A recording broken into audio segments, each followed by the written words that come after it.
بسم اللہ والحمد للہ وحدہ والصلاة والسلام علی من لا نبی بعدہ۔ 7 ستمبر 1974، 7 سپٹمبر 1974 پاکستان کی تاریخ کا وہ سنہرا دن ہے کہ جس دن مسلمانوں نے پاکستان کی بے حد قربانیوں اور کاوشوں کے بعد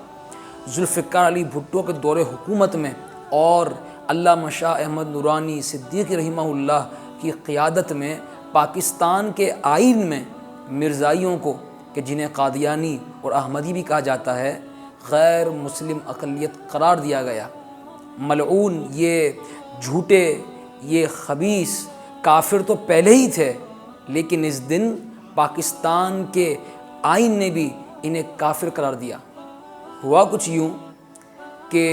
مرزائی، جو کہ مرزا غلام احمد قادیانی ملعون کو معاذ اللہ اپنا آخری نبی مانتے ہیں، پاکستان بننے کے بعد بہت زیادہ متحرک ہو گئے۔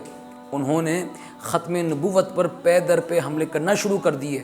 انہوں نے یہ کوششیں کی کہ وہ کسی طرح اپنے گندے ناپاک عقائد کو پاکستان کے مسلمانوں کے اندر پھیلائیں، یعنی ان کی یہ کوشش تھی معاذ اللہ ثم معاذ اللہ ثم معاذ اللہ کہ پاکستان کے مسلمان بھی ملعون مرزا غلام احمد قادیانی کو اپنا آخری نبی مان لیں۔ اس کے لیے انہوں نے اپنا تبلیغی نیٹ ورک تیز کیا، اپنا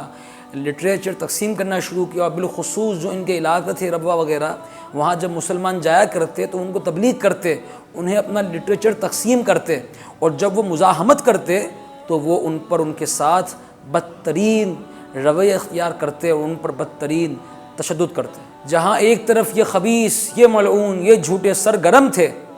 اپنے ناپائق عزائم اور ارادوں کو لے کر، وہیں دوسری طرف علماء حق، علماء اہل سنت بھی ان کے خلاف مصروف عمل تھے، اور ان کے ہر ناپاک ارادے کے آگے سیسا پلائی ہوئی دیوار بن کر کھڑے تھے، جن میں علامہ عبدالستار خان نیازی رحمۃ اللہ تعالیٰ علیہ کا نام سر فہرست ہے۔ خیر، یہ سب چلتا رہا۔ بالآخر 30 جون 1974، 30 جون 1974 کو علامہ شاہ احمد نورانی صدیقی رحمہ اللہ نے قومی اسمبلی کے اندر یہ قرارداد پیش کی کہ یہ ملعون مرزا، یہ جو مرزائی ہیں، وہ مرزا غلام احمد قادیانی کو آخری نبی مانتے ہیں، جبکہ ہم مسلمانوں کا یہ اجماعی اور ضروری عقیدہ ہے کہ ہمارے پیارے آخری نبی نبی پاک صلی اللہ تعالیٰ علیہ وسلم ہیں، لہٰذا ان کو غیر مسلم اقلیت قرار دیا جائے۔ پھر اس مسئلے پر ایک کمیٹی تشکیل دی گئی، اور اس مسئلے پر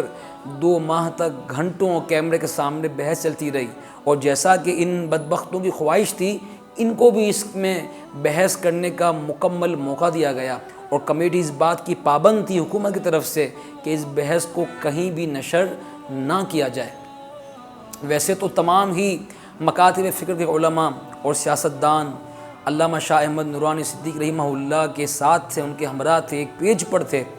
کچھ اکا دکا سیاستدان ایسے تھے کہ جنہیں اس مسئلے کی حساسیت کا اندازہ نہیں تھا، یوں کہیے کہ وہ مرزائیوں کو منکرین ختم نبوت صحیح طریقے سے نہیں مانتے، تو انہیں اس معاملے میں کچھ تشکیک تھی۔ لیکن جب انہوں نے بھی ان بدبختوں کی جب بحث سنی اور ان کے باطل عقائد اور باطل عزائم کو خود سنا، خود دیکھا،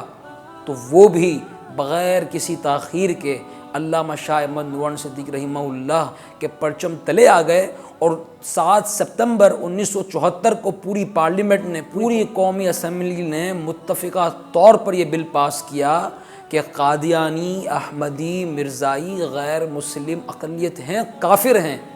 لیکن پھر بھی یہ بدبخت باز نہ آئے، انہوں نے اس چیز کو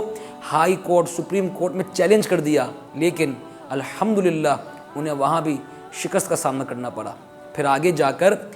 جنرل ضیاء الحق کے دور میں 26 اپریل 1984، 26 اپریل 1984 کو ان پر اس بات پر بھی پابندی لگائی گئی کہ وہ مسلمانوں کی مذہبی اصطلاحات استعمال نہیں کر سکتے، جیسا کہ ہماری جو عبادت گاہ ہے ہم اسے مسجد کہتے ہیں، ہم نماز کی طرف بلانے کی جو دعوت ہے اسے اذان کہتے ہیں، اس طرح وہ یہ اصطلاحات اپنی عبادت گاہوں کے لیے، اپنی عبادت کے لیے، اپنی عبادت کے لیے بلائی گئی دعوت کے لیے استعمال نہیں کر سکتے۔ دوستو، یہ باتیں کرنا بڑا آسان ہے، میں نے اختصار کے ساتھ یہ سر آپ کو میں نے ایک ہسٹوریکل بیک گراؤنڈ پیش کیا۔ یہ کرنا بڑا آسان ہے، سننا بڑا آسان ہے، لیکن یہ سننا جتنا آسان ہے یہ کام کرنا اتنا آسان نہیں تھا۔ اس میں کئی دہائیوں کی محنتیں، قربانیاں، چاہے جانی ہوں چاہے مالی ہوں، یہ سب پیش کر کے مسلمانوں نے، ہمارے بزرگوں نے عظیم کامیابی حاصل کی۔ اب یہ مت سمجھیے گا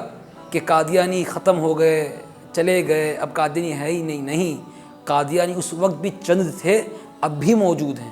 کچھ صحیح لیکن موجود ہیں اور برابر محنت کر رہے ہیں۔ اب یہ آپ کی ذمہ داری ہے، یہ میری ذمہ داری ہے، یہ ہماری ذمہ داری ہے کہ ہم بھی ختم نبوت پر پہرا دیں، ہم بھی اپنی اپنی بساط کے مطابق اس پر پہرا دیں، اس کی حفاظت کریں۔ ہمیں چاہیے کہ ہم اپنے بچوں کو جو ہے وہ ختم نبوت کے بارے میں بتائیں، ان کو یہ عقیدہ پلائیں، بلکہ جب بھی ہمارے پیارے آقا علیہ السلام کا ذکر پاک کریں آپ اپنے بچوں کے سامنے تو آخری نبی ہونے کا ضرور تذکرہ کریں۔ یوں فرمائیں، آپ یوں کہیں کہ ہمارے پیارے آخری نبی صلی اللہ تعالیٰ علیہ وسلم نے فرمایا۔ اس سے آپ کے بچوں میں ابھی سے یہ بات راسخ ہو جائے گی کہ مسلمانوں کا یہ اجماعی ضروری عقیدہ ہے کہ نبی پاک صلی اللہ تعالیٰ وسلم ہمارے آخری نبی ہیں، ان کے بعد کوئی نبی نہیں آ سکتا۔ اور اللہ تبارک و تعالیٰ کی شکر گزاری میں اور عوام میں جذبات کو بیدار رکھنے کے جس طرح ہم دیگر جائز ایام مناتے ہیں تو ہمیں چاہیے ہم اسی زور و شور کے ساتھ 7 سپٹمبر کو بھی منائیں، یوم ختم نبوت کے طور پر منائیں۔ پیر مہر علی شاہ صاحب رحمۃ اللہ تعالیٰ علیہ فرماتے ہیں کہ جو ختم نبوت کا کام کرتا ہے اس کی پشت پر نبی پاک صلی اللہ تعالی وسلم کا دست شفقت ہوتا ہے۔ اللہ تعالیٰ سے دعا ہے اللہ تعالیٰ ہماری نسلوں کے عقیدوں کی حفاظت فرمائے اور ہمیں صحیح معنوں میں